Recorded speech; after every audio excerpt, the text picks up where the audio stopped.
আর news 18 বাংলায় সন্ধ্যে 7টায় আমি অয়ন। দুর্নীতির মেগা সিরিয়াল পালা বদলের আগে, আর পালা বদলের আগে বিভিন্ন ক্ষেত্রে ক্যাগ রিপোর্টে দুর্নীতির বিস্ফোরণ তথ্য।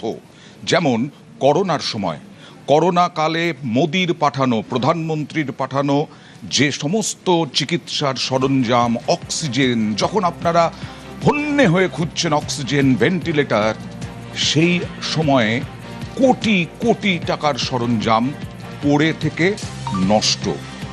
আজকের এই এপিসোড।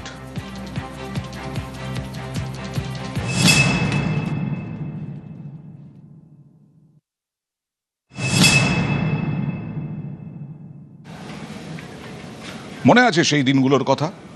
আপনি বা আপনার ঘনিষ্ঠ, আপনার আত্মীয় কাউকে করোনা আক্রান্ত হতে হয়েছে, আর সেই সময় অক্সিজেনের জন্য, ভেন্টিলেটরের জন্য হন্যে হয়ে খুঁজছেন বিভিন্ন জায়গায়। চিকিৎসকরা পর্যন্ত বলছেন তাদের কাছে নেই, তাদের কাছে অমিল। গেল কোথায় তাহলে? প্রিয়জনকে বাঁচাতে ছুটতে হয়েছে এক হাসপাতাল থেকে অন্য হাসপাতালে।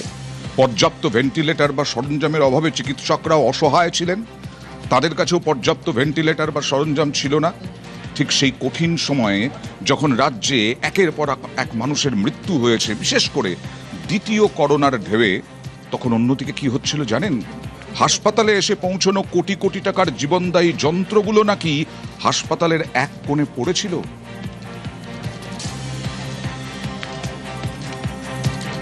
অডিট রিপোর্ট অনুযায়ী কোভিডের সময় এসএসকেএম এর মতো হাসপাতালে পিএম কেয়ার্স থেকে ভেন্টিলেটর পৌঁছে গিয়েছিল ঠিকই, অভিযোগ তা নাকি ব্যবহারই করা হয়নি। অভিযোগ বহু দামি ভেন্টিলেটর বছরের পর বছর খোলাই হয়নি। জীবনদায়ী যন্ত্রগুলো নাকি বাক্সবন্দি হয়ে পড়েছিল স্টোর রুমে। অভিযোগ সরকারি হাসপাতালে পড়ে পড়ে নষ্ট হয়েছে কোটি কোটি টাকার সরঞ্জাম।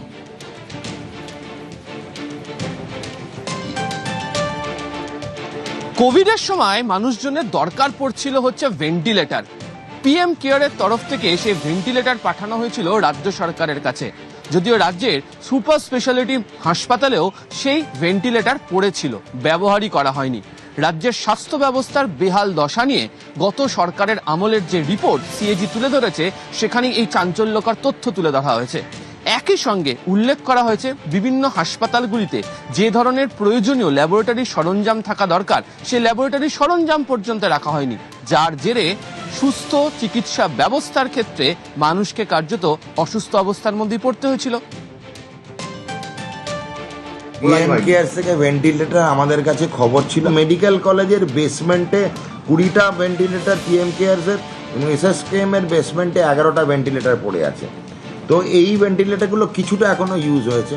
মেও হাসপাতাল আপনারা জানেন, আমরা ঘুরে এলাম কদিন আগে, এবং সেখানে আমি আরও অবাক হলাম দেখে 10-10টি খুব নামজাদা বিদেশ জাপানিজ কোম্পানি, তার এসির দাম সব থেকে বেশি, তার এসি পাঠিয়েছিল পিএম কেয়ার্স থেকে। 60খানা ঝাঁ চকচকে নতুন বেড, সেগুলো প্লাস্টিকের মোড়ক খোলা হয়নি। 3টে ওটি টেবিল, এগুলো প্রধানমন্ত্রী পাঠিয়েছেন। তো সেটা প্রধানমন্ত্রী পাঠালে তো গ্রহণযোগ্য নয়। বলা হচ্ছে, অভিযোগ যে আসলে রাজনীতির জন্য, শুধুমাত্র রাজনীতির জন্যই এই সরঞ্জামগুলো পড়ে পড়ে নষ্ট হয়েছে। এবার বলি অক্সিজেনের কথা। চারিদিকে যখন অক্সিজেনের হাহাকার, তখন 75টা অক্সিজেন প্লান্ট পাঠানো হয়েছিল পিএম কেয়ার থেকে।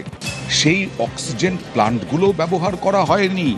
ক্যাগ রিপোর্টে বলা হচ্ছে তা অত্যন্ত করুণ। যা বলা হচ্ছে 2023-এর শেষ পর্যন্ত মাত্র 61টি প্লান্ট কমিশন করা হয়, যার মধ্যে কার্যকর ছিল মাত্র 32টি, অর্থাৎ পাঠানো 57% বেশি প্লান্টই অকেজো ছিল নাকি।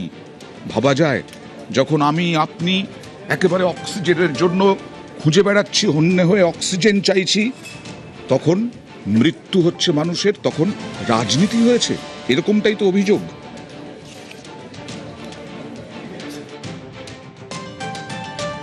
সিএজির তরফ থেকে যখন রিপোর্ট দেওয়া হয়েছে, সেখানে তারা গিয়ে দেখেওছে যে এই ভেন্টিলেটরগুলি যে ব্যবহার করা হচ্ছে না, তার কারণ সম্পর্কে জানতে চাওয়া হলেও কোনো সদুত্তর সেই সময় পাওয়া যায়নি।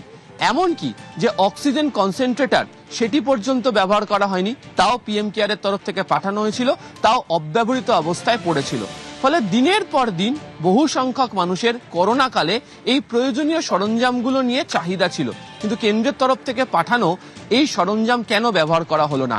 এর পেছনে কোনো রাজনৈতিক অঙ্ক থাকতে পারে, এমনটাই মত এই রাজ্যের রাজনৈতিক মহলের একটা বড় অংশের। আর করোনার সময় জেলা হাসপাতালগুলোতে চিকিৎসা সরঞ্জামের ঘাটতি দেখা গেছে সিএজি রিপোর্টে। জেলা হাসপাতালগুলোতে 58 রকমের চিকিৎসা সরঞ্জাম থাকা উচিত, অত্যাবশ্যক ল্যাবরেটরি সরঞ্জাম বিশেষ করে। অভিযোগ বাস্তবে বহু সরঞ্জামই নাকি ছিল না।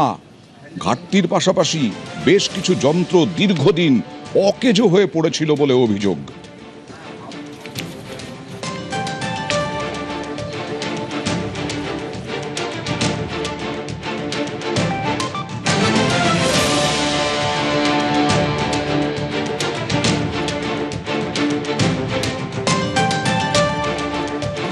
ভুল রিপোর্ট, ভুল রোগ নির্ণয় মানে ডায়াগনোসিস রোগীর জীবনে মারাত্মক বিপদ ডেকে আনতে পারে। আর ঠিক এই জায়গাতেই বড় সড় সতর্কবার্তা ক্যাগের স্পষ্ট সুপারিশ, হাসপাতালগুলিতে প্রয়োজনীয় চিকিৎসা সরঞ্জাম শুধু কিনে এনে ফেলে রাখলেই চলবে না, সেগুলো যেন দ্রুত কার্যকর করা হয়। পাশাপাশি বায়োমেডিক্যাল যন্ত্রপাতির নিয়মিত রক্ষণাবেক্ষণ এবং নজরদারি চালানোর জন্য জোর দিয়েছে ক্যাগ।